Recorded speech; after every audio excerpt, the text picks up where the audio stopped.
Todos nós estamos em busca de paz, saúde, prosperidade, harmonia, conhecimento e, sobretudo, uma vida pacificada, justa e abundante.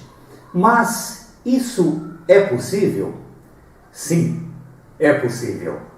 Para tanto, se faz necessário nos compreendermos como princípio da inteligência universal, força e matéria. Possuímos um corpo físico e somos dotados de inteligência e capacidade de raciocínio. Através desses atributos bem desenvolvidos, podemos, sim, trilhar um caminho relativamente seguro e, acima de tudo, capaz de nos fazer avançar e evoluir material e espiritualmente. Para tanto, necessitamos tomar a direção da própria vida, assumindo o comando das nossas ações. Muitas pessoas se sentem infelizes e não encontram um sentido para a vida. No entanto, ao olharmos para a oportunidade da vida, é possível, com a nossa boa vontade, encontrarmos motivos para bem viver.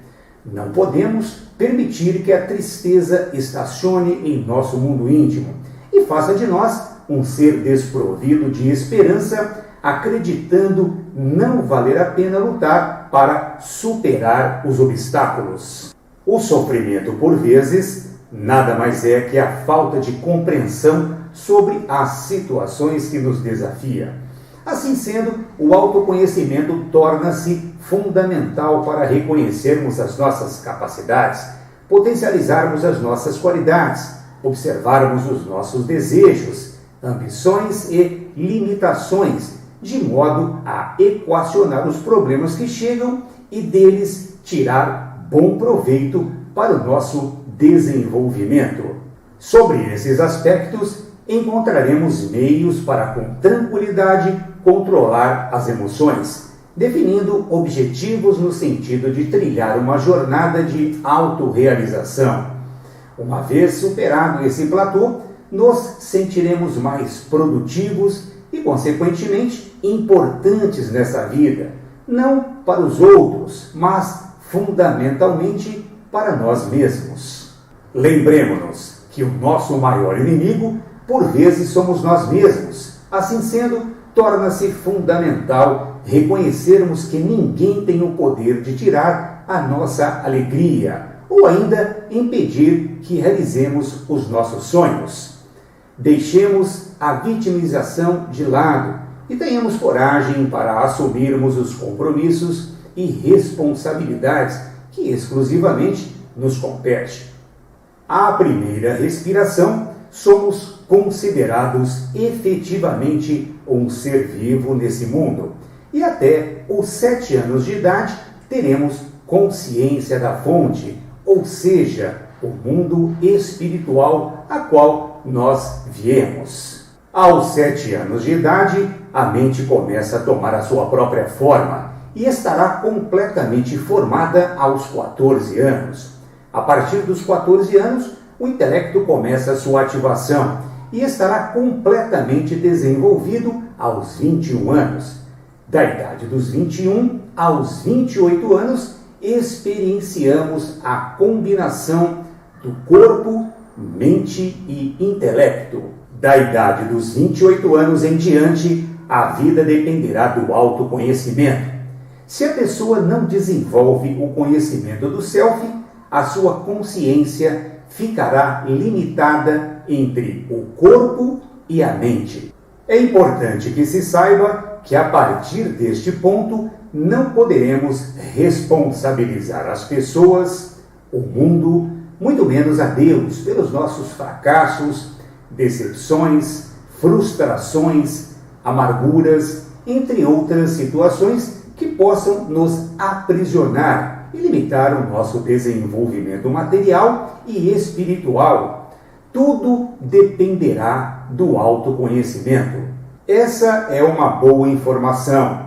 Afinal, essa visão realista nos possibilitará construir, a contento de nossa vontade e disposição, a tão sonhada felicidade, bastando, para tanto, estarmos em constante investigação e estudo sobre nós mesmos, observando os pensamentos, escolhendo no que pensar, corrigindo possíveis falhas e, com isso, oferecendo um rumo seguro às nossas vidas. É muito importante mantermos o foco sobre a própria vida, não desperdiçando a nossa energia anímica acerca da curiosidade vulgar, que visa saber sobre a vida alheia. Essa perigosa conduta, além de demonstrar uma falta de domínio próprio sobre um sentimento que de nada acrescenta para o nosso equilíbrio, nos fará por vezes adentrar num campo desconhecido e que certamente instigará as nossas mais profundas sombras, contribuindo para afastar o nosso olhar sobre nós mesmos, a fim de cuidarmos daquilo que de fato nos interessa, ou seja, a nossa própria vida. Essa má conduta contribui para a perda da consciência sobre o nosso poder pessoal. Com isso, passamos a nos utilizar mal de nosso livre-arbítrio e complicando o nosso viver. Dirigir a própria vida não é uma tarefa simples. Ela exige um estudo constante sobre nós mesmos, a fim de que tenhamos como despertar a consciência acerca de nosso verdadeiro papel nesse plano terreno. De posse desse entendimento, o passo seguinte é nos conectarmos à criação e nos alinharmos às leis universais. Uma vez alinhados e inspirados pela energia cósmica e pelo Self, entraremos no fluxo do poder criador, de forma a deixar os velhos pensamentos improdutivos num passado cada vez mais distante, adotando, portanto, formas mais evoluídas e equilibradas de se pensar e agir. O que é o conceito de Self? Em uma definição sucinta, Self inclui um corpo físico, processos de pensamento e uma experiência consciente de que alguém é único e se diferencia dos outros, o que envolve a representação mental de experiências pessoais. Por outro lado, o desenvolvimento do Self refere-se à experiência reflexiva de si mesmo, que permite ao indivíduo dar sentido e coerência ao que experiencia, num funcionamento ou mais ou menos coeso. Sobre a energia cósmica. A energia cósmica existe em todos os lugares do cosmos. É o elo entre as galáxias, os planetas, os sóis, luas e as moléculas. É o espaço entre cada um e o tudo. É o elo que mantém todo o cosmo em ordem. Através dela, nós expandimos a nossa consciência e vamos sendo intuídos sobre o nosso verdadeiro caminho nesse plano e sobre o nosso planejamento espiritual. A energia cósmica é fundamental para manter as nossas ações e funções. A deficiência dessa energia pode nos criar perturbações e prejudicar a nossa saúde física, mental e espiritual. Ganhamos energia cósmica através do sono profundo ou em total silêncio. A prática diária da meditação, por pelo menos 5 minutos, também é uma poderosa aliada na obtenção de mais energia cósmica. Por outro lado, fechamos o fluxo e perdemos energia cósmica quando usamos a mente de forma excessiva, quando pensamos inadequadamente, sentimos e agimos de forma equivocada, quando trabalhamos além do necessário. A falta ou o excesso de atividades físicas também é um fator de importância para perdermos energia cósmica. Assim como uma alimentação inadequada, são elementos que também contribuem para essa importante perda. Entretanto, diante de todos esses fatores, aquele que mais contribui para a perda de energia cósmica é o uso inadequado e excessivo da fala. Falar demais afeta o ectoplasma, sendo esse a camada mais externa do citoplasma. Já o citoplasma é uma região da célula localizada entre o núcleo e a membrana plasmática. A existência do ectoplasma é conhecida há muito tempo.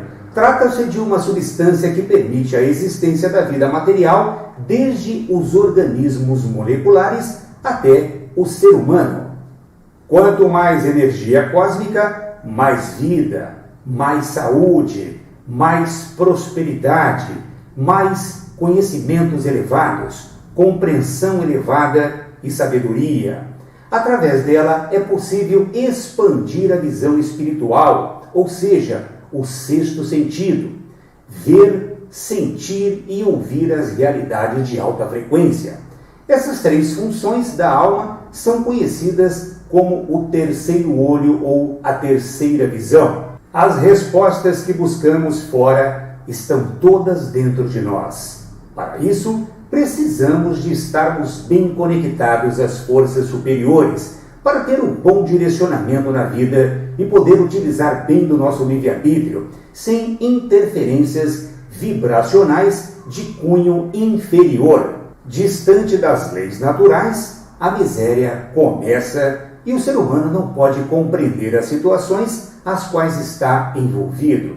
Com isso, cria-se uma espécie de resistência, aceitando uma forma bruta de viver e se relacionar. Dominado por essa energia, ele se move aceitando a rigidez.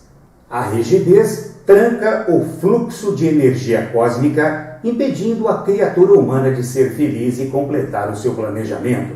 Sem consciência, não pode compreender o real propósito de sua vida, restando-lhe, portanto, contabilizar problemas, estresse, tensões e doenças.